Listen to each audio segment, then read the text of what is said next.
AIR news में आप सभी का स्वागत है। प्रधानमंत्री आत्मनिर्भर योजना के तहत लॉकडाउन की वजह से गरीब अवाम जैसे फेरी वाले, फल फ्रूट वाले और चाट भंडार वाले, ऐसे लोग जिनके पास अब कोई सरमाया नहीं है, ऐसे लोगों को मरकज़ी हुकूमत की जानिब से 10,000 रुपये क़र्ज़ के तौर पर मुहैया किए जा रहे हैं, जिसमें हर महीने को महीना क़र्ज़ की अदायगी करनी होगी। आज वंचित बहुजन आघाड़ी के महाराष्ट्र सदर फारूक अहमद ने म्यूनसिपल कमिश्नर से मुलाकात करके दरख्वास्तें जमा करने की मांग की और जल्द से जल्द इन लाभार्थियों के अकाउंट में पैसे डालने की मांग की। इस मौके पर फारूक अहमद और वंचित के ज़िम्मेदार मौजूद थे। प्रधानमंत्री आत्मनिर्भर योजना के तहत इस लॉकडाउन के चलते जो फेरी वाले हॉकर्स है, गाड़े वाले हैं, सब्ज़ी फल बेचने वाले रहो या फिर चाट वाले रहो, इन लोगों को इन 4 महीनों के अंदर उनका जो सरमाया था, जो भांडवल था, वो ख़त्म हो चुका है। इसलिए केंद्र सरकार की 10,000 रुपये के कर्ज़े की योजना है, ये लोन है और ये लोन को लेने के बाद में इस लोन को फेडना है महीने को महीना।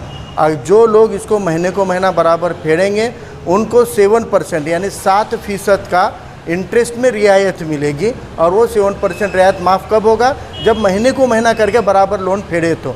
और अगर ये लोन नहीं फेडे तो भविष्य में यानी फ्यूचर में, मुस्तकबिल में कोई कर्ज़ नहीं मिलेगा, क्योंकि उनका बैंक में रिकॉर्ड ख़राब हो जाएगा। तो इसलिए जो ज़रूरतमंद हॉकर है, फेरी वाले हैं, गाड़े वाले हैं, वही लोग ये कर्ज़ लें। और इस कर्ज़ को लेने के लिए एक उसमें ऑप्शन है कि आप किसी हॉकर यूनियन से जुड़े हैं क्या।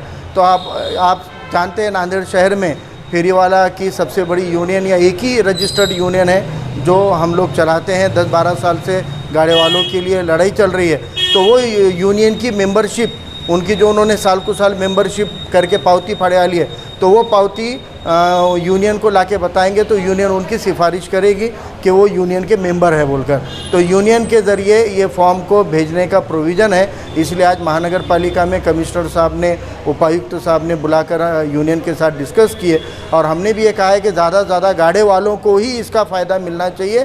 गैर गाड़े वालों को इसका कोई गलत तरीके से फ़ायदा अगर कोई आजी माजी पहुंचाने की कोशिश कर रहे हैं तो ये नहीं होना चाहिए। और इसका भी पाठ पुरावा 2 महीने से महानगर पालिका से इस योजना का यूनियन की तरफ से किया गया है। सर, इसमें क्या क्या जो है तो डॉक्यूमेंट्स लगेंगे और कहाँ पर ये कार्रवाई करनी चाहिए, कहाँ जाके? अभी देखिए, इसके लिए CSC सेंटर, कोई भी CSC सेंटर से करने का प्रोविज़न है।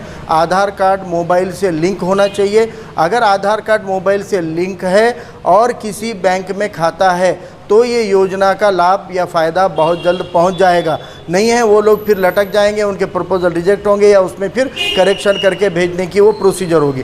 इसलिए जिन जिन के पास बैंक का खाता है वो अपने बैंक के खाते का पासबुक या खाते का नंबर, आधार कार्ड लेकर वो CSC सेंटर से करा सकते हैं। हम यूनियन की तरफ से कोशिश कर रहे हैं कि जितने हमारे मेजर पॉइंट है जहाँ ज़्यादा गाड़े वाला है वहीं पर CSC सेंटर को हम कहेंगे कि आप वहीं पहुंचकर वहीं पर टेबल लगाकर यूनियन की तरफ से हम ये कराने की कोशिश कर रहे हैं, लेकिन CSC सेंटर की तरफ से कर सकते हैं। प्रत्येक शहरी भागामध्ये पथविक्रेत्यांच्या माध्यमातून बऱ्याचशा सेवा पुरवल्या जातात, परंतु मागच्या लॉकडाऊनच्या काळामध्ये आणि त्यानंतर असलेला बराचसा संचारबंदीचा आणि लॉकडाऊनचा कालावधी याच्यामध्ये ह्या पथविक्रेत्यांचे खेळतं भांडवल आता मोठ्या प्रमाणात कमी झाल्याचं निदर्शनास येत आहे।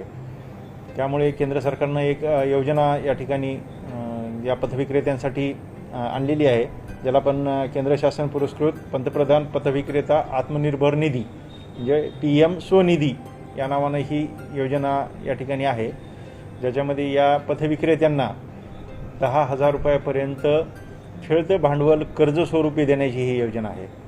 आणि या भांडवलाचा परतफेड ज्या पथविक्रेत्यांनी नियमित स्वरूपात केलेली आहे त्याच्यामध्ये त्यांना व्याजावरती सबसिडी आहे, अशा प्रकारे ही योजना सादर झालेली आहे। शहरामधील सर्व पथविक्रेते जे आहेत त्यांना मी या योजनेच्या अनुषंगानं सांगू इच्छितो की त्यांनी या योजनेचा निश्चितपणे लाभ घ्यावा।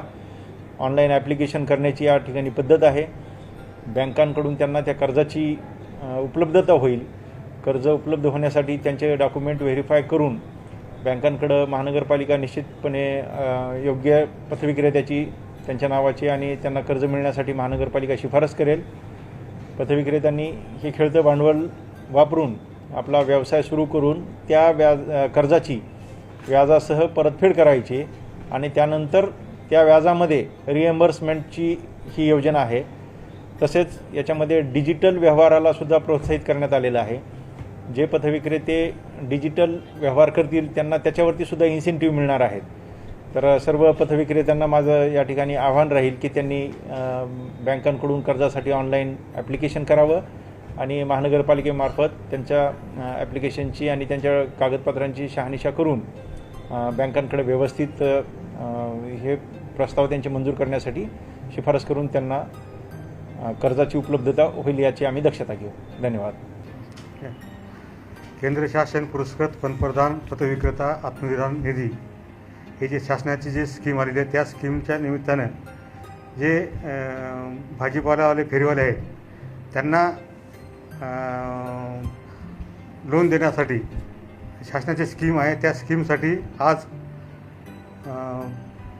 पथविक्रेतेचे अध्यक्ष श्री फारुख भाई, श्री कांबळे साहेब आणि आम्ही जे समिती नेमली त्या समितीचे पूर्ण सदस्य आज 3 वाजता मनपामध्ये हजर होते. त्यांना त्या बैठकीमध्ये फॉर्म कसं भरायचं, ऑनलाईन फॉर्म कसं तयार करायचं त्यांना पूर्वप्रमाणे माहिती देण्यात आलेली आहे.